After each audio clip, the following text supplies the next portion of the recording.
L'édito éco à présent. Bonjour Nicolas Bouzou. Bonjour Pierre. Alors on va regarder les programmes économiques parce que c'est d'actualité, ceux de la France Insoumise et du Parti Socialiste. Question Nicolas, est-ce qu'ils sont compatibles? Parce que c'est important.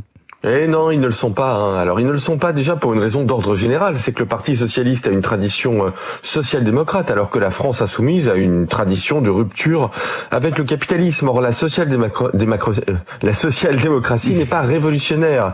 Il s'agit de renforcer la présence de l'État pour augmenter la croissance, pour faire reculer le chômage, pour diminuer les inégalités. Alors, ça marche ou ça ne marche pas toujours, mais ça n'est pas un projet de rupture. On comprend bien qu'Olaf Scholz n'aurait pas pu gouverner avec Chavez.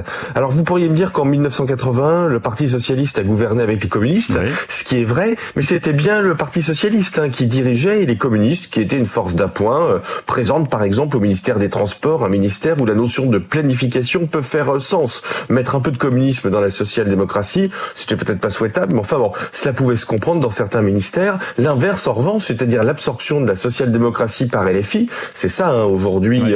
Le sens de l'accord, ça ne marche pas. Mais bon, évidemment, le principal point de contradiction entre les socialistes et la France insoumise, c'est l'Union européenne. Ouais, ça c'est l'un des points d'achoppement, comme on dit, Nicolas. La France insoumise évoque une désobéissance au traité et souligne qu'il ne s'agit pas forcément de quitter l'Union européenne. Oui, alors c'était mot pour mot d'ailleurs l'argumentaire de Marine Le Pen pendant la campagne présidentielle. La France insoumise explique qu'on désobéit déjà parce qu'on ne respecte pas les critères de Maastricht, les ratios de dette et de déficit, ce qui est vrai d'ailleurs, mais c'est le cas d'à peu près tout le monde. Dans l'Union européenne, il y a un consensus pour revoir ces règles.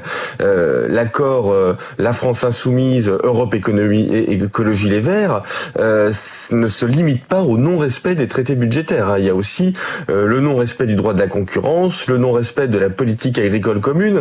C'est donc clairement un chantage inacceptable pour nos partenaires. C'est le choix pour la France de faire cavalier seul à un moment où, pour des raisons d'autonomie énergétique, pour des raisons d'autonomie agricole, nous avons plus que jamais besoin de l'Union européenne. Ça fait très objectivement courir un risque de Frexit. Clémentine Autain, d'ailleurs, l'a avoué, alors c'était sans doute un lapsus, mais elle a expliqué sur Public Sénat que le Frexit n'était pas, je cite, une priorité immédiate. François Mitterrand doit vraiment se retourner dans sa tombe. Oui, immédiate, on note le mot immédiate. Nicolas Bouzou, les militants de gauche vont dire que vous voulez faire peur.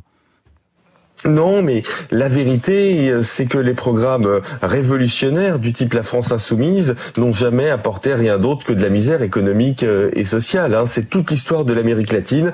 Dans les années 1980 et 90, c'est parfaitement documenté historiquement. Ce type de programme met en place un système économique qui génère des rentes et qui entraîne une explosion des inégalités. Les riches dans ce type de système s'en sortent toujours. Ce sont les plus fragiles qui en souffrent. Nicolas Bouzou pour l'édito éco sur Europe 1.